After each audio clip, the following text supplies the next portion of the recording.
आज हम पढ़ेंगे कक्षा 12B का चैप्टर 1 का गॉस का नियम। गॉस का नियम, इससे पहले हम फ्लक्स को हमने थ्योरम के माध्यम से समझा। तो ये हमारा थ्योरम था पहले। इसी प्रकार से हम यहाँ पर एक थ्योरम थोड़ा यूज करेंगे इसमें। तो गॉस का जो प्रमेय है, गॉस का प्रमेय हम क्या करते हैं विद्युत क्षेत्र में। गॉस के प्रमेय में हम क्या करते हैं, एक काल्पनिक पृष्ठ लेते हैं और उस काल्पनिक पृष्ठ को जो हम गॉसियन पृष्ठ भी कहते हैं। गॉसियन पृष्ठ अभी हम इसके अनुप्रयोग करेंगे आगे। तो विद्युत क्षेत्र में एक पृष्ठ जो हम लेते हैं, एक काल्पनिक पृष्ठ लेते हैं, इसे हम गॉसियन पृष्ठ भी कहते हैं। गॉसियन पृष्ठ कहते हैं क्योंकि गॉस ने दिया, यहाँ पर गॉस ने ही इसका नियम दिया था। तो हम इसको ये बताते हैं। तो इसमें जो नियम है, यहाँ पर इस पृष्ठ से गुजरने वाले विद्युत फ्लक्स फाई और पृष्ठ में परिबद्ध जितने भी आवेश Q हैं, इन दोनों में रिलेशन दिखाता है। पृष्ठ से जो गुजरने वाले विद्युत फ्लक्स और पृष्ठ में जो परिबद्ध कुल आवेश हैं Q, इनमें क्या करता है, रिलेशन को दिखाता है। तो इस प्रकार से जो है हम ये परिभाषा यहाँ पर बताते हैं गॉस की कि किसी बंद पृष्ठ से, ये बंद पृष्ठ हमारा बात यहाँ पर, किसी बंद पृष्ठ से गुजरने वाले विद्युत फ्लक्स जो फाई है, विद्युत फ्लक्स फाई है, जो हमारा विद्युत फ्लक्स फाई है, किसी बंद पृष्ठ से गुजरने वाला जो हमारा विद्युत फ्लक्स फाई ई है, पृष्ठ द्वारा उस पृष्ठ जो हमारा ये उस पृष्ठ द्वारा उस पृष्ठ द्वारा परिबद्ध कुल नेट आवेश Q, ये Q है, इस Q का 1/0 गुना होता है। तो इस प्रकार से जो है Q का 1/0 गुना होता है। हम यह इस प्रकार से दिखा सकते हैं, 1/0 गुना होता है। इस प्रकार से जो है हम फाई E जो है हम Q/0 से दिखाएंगे। ये इसका फॉर्मूला होता है। तो सबसे पहले ये आया हमारा कि गॉस का नियम में हमने बताया कि विद्युत क्षेत्र में हम क्या करते हैं, एक काल्पनिक पृष्ठ लेते हैं जिसे हम गॉसियन पृष्ठ भी बोलते हैं, गॉसियन पृष्ठ बोलते हैं। और यहाँ पर जो रिलेशन होता है हमारा गॉस के नियम में, फाई और Q के बीच है रिलेशन दिखाते हैं। जो पृष्ठ से जो पृष्ठ से निकालने वाले विद्युत फ्लक्स होते हैं और पृष्ठ द्वारा परिबद्ध जो कुल आवेश Q होता है, इनमें रिलेशन होता है। तो हम इसके द्वारा जो है हम जो इसके द्वारा परिभाषा बना सकते हैं कि जो है हमारा जो है किसी बंद पृष्ठ से गुजरने वाला विद्युत फ्लक्स फाई उस पृष्ठ द्वारा परिबद्ध कुल आवेश Q का 1/0 गुना होता है। ये इसका जो है एक फॉर्मूला होता है। और इससे पहले भी हमने जो है ये फॉर्मूला पढ़ा था हमने कि जो है फाई विद्युत फ्लक्स में हमने फॉर्मूला पढ़ा था, phi E = E dot dA vector, ये हमने फॉर्मूला पढ़ा था यहाँ पर। तो इसका मतलब ये फाई = Q/0 है, यहाँ phi integration of E dA है। तो यानी कि ये दोनों क्या है, हमारे इक्वल हैं। तो हम फाई हम दोनों को दिखा सकते हैं यहाँ पर, Q/0 integration E dot dA। तो ये हमारा यहाँ पर ये मान आ गया है। यहाँ पर जो है ये एप्सिलॉन जो है निर्वात की विद्युतशीलता होती है। ये हमारा टोटल पृष्ठ का जो है विद्युत फ्लक्स आ गया। Phi Q/0 integration E vector dot D vector. ये हम इधर लिख सकते हैं, इधर लिख सकते हैं, दोनों का मान एक सेम होता है। ठीक है। अब हम गॉस के नियम की उत्पत्ति करते हैं। तो गॉस के नियम की उत्पत्ति करने के लिए माना ये मैंने एक यहाँ पर एक फिगर बनाया, यहाँ पर आप देख सकते हैं। माना ये कोई पृष्ठ है, इसका एरिया क्षेत्रफल A है और इस पृष्ठ में माना एक बिंदु O है, जहाँ पर एक बिंदु आवेश ये आपका +Q रखा हुआ है। उससे r दूरी पर एक बिंदु P लिया है। ये P जो है किसी एक छोटे से पृष्ठ अवयव, क्षेत्रफल अवयव हम बोल सकते हैं dA, इसका क्षेत्रफल अवयव dA है। यहाँ पर हमने इस पृष्ठ पर लिया यहाँ पर और इस पृष्ठ अवयव का माना यहाँ पर क्षेत्रफल वेक्टर जो होगा इसके ठीक लंबवत होता है। मैंने पहले बताया था यहाँ पर इसका क्षेत्रफल वेक्टर आपका इसके परपेंडिकुलर होंगे DE। और बिंदु आवेश से जो विद्युत बल रेखा जो निकल रही है ये आप देख रहे हैं सीधे निकल रही है, प्लस को आवेश से बाहर को निकल रही है, ये निकल रही है। और माना ये क्षेत्रफल वेक्टर और E के बीच एंगल कितना है, थीटा एंगल है यहाँ पर। इस प्रकार से जो हमारा ये जो हमारा एक ठोस थ्री डायमेंशन जो फिगर है इसका जो एंगल बन रहा है यहाँ पर डी ओमेगा, यहाँ पर घन कोण बन रहा है यहाँ पर।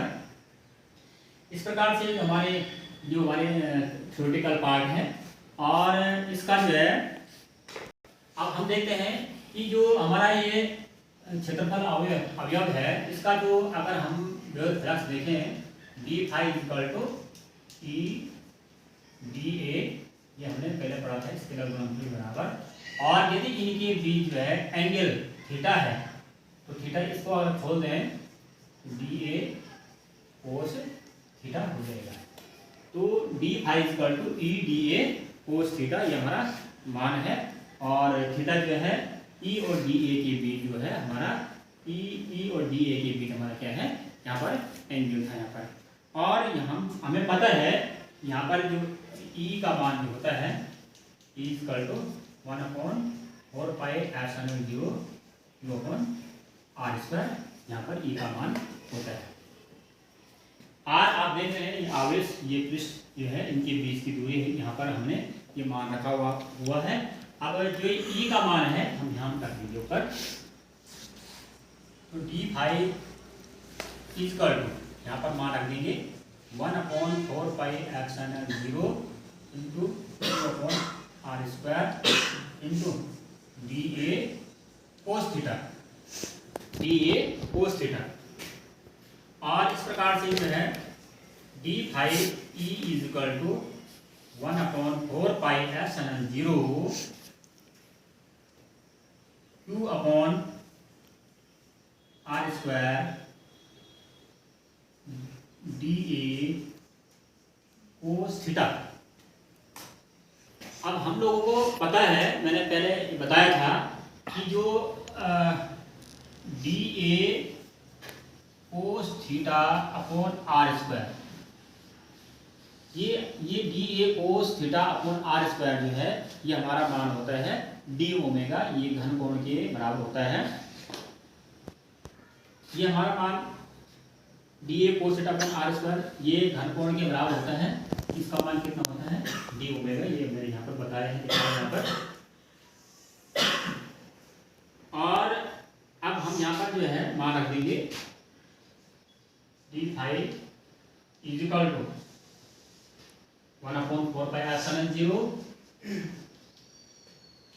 और आप यहाँ पर जो है डी ओमेगा रख देंगे यहाँ पर मान, यहाँ पर डी ओमेगा रख देंगे इंटू डी ओमेगा हो गया और यहाँ पर क्यू हो गया।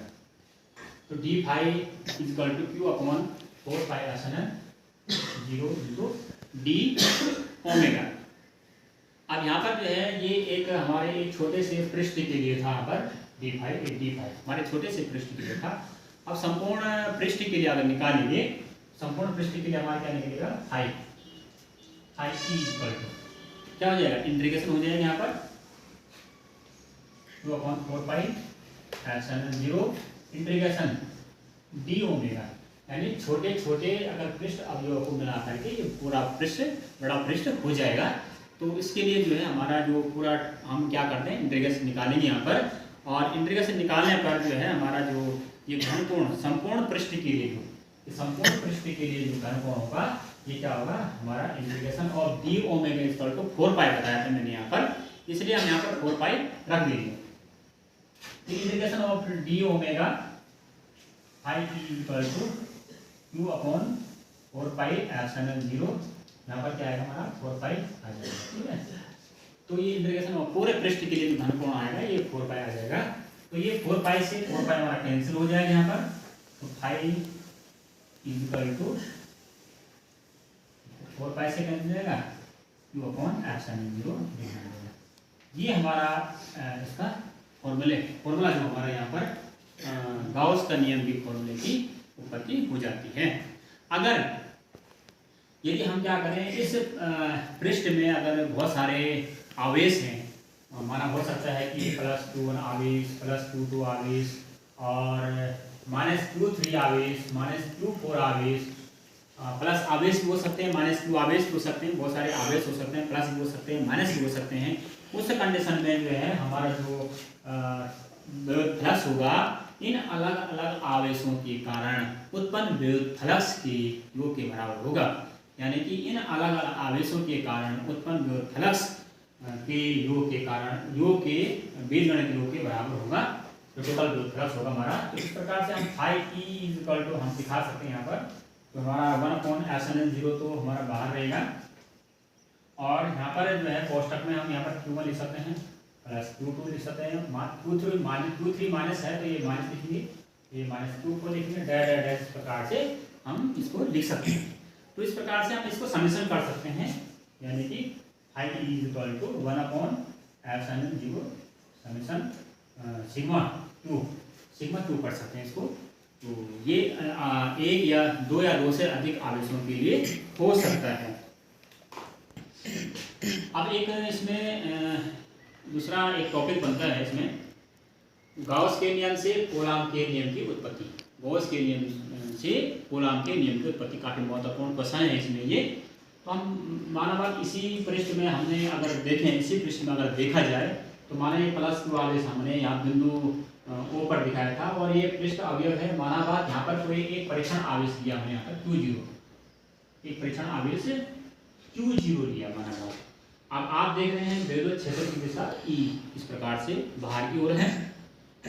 तो यदि अगर हम परीक्षण आवेश लें विद्युत क्षेत्र में, तो निश्चित तौर पर उस परीक्षण आवेश पर एक बल F लगेगा। उस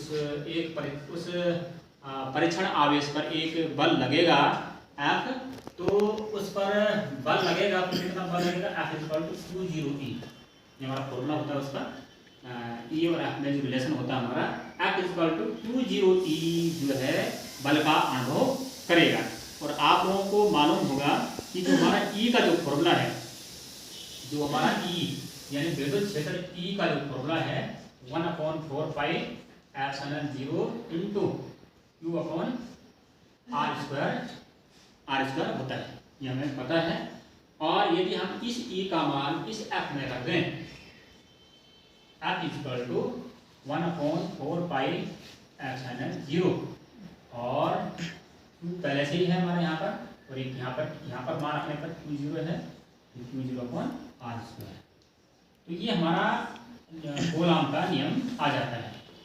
कूलाम ये ε0 निर्वात की विद्युतशीलता है, तो ये हमारा एक कूलाम के नियम की उत्पत्ति हो जाती है, जहाँ पर हमें पता है जहाँ पर दो समान या विपरीत आवेश होते हैं, एक दूसरे से r दूरी पर स्थित हैं, तो उनमें आकर्षण या प्रतिकर्षण का बल लगता है। और ये बल जो होता है दोनों आवेशों के गुणनफल के अनुक्रमानुपाती होता है, और तथा उन आवेशों के बीच की दूरी के वर्ग के व्युत्क्रमानुपाती होता है। ये हमारा फॉर्मूला था, ये हमारा कूलाम का नियम है। इससे हमारी परिभाषा जो बनती है कि जो उन आवेशों के बीच लगने वाला आकर्षण प्रतिकर्षण का जो बल है अब है उन आवेशों के गुणनफल के अनुक्रमानुपाती तथा उनके बीच की, इन दोनों के बीच की जो दूरी है उन दूरी के वर्ग के व्युत्क्रमानुपाती होता है। इस प्रकार से हमारा ये कूलाम का नियम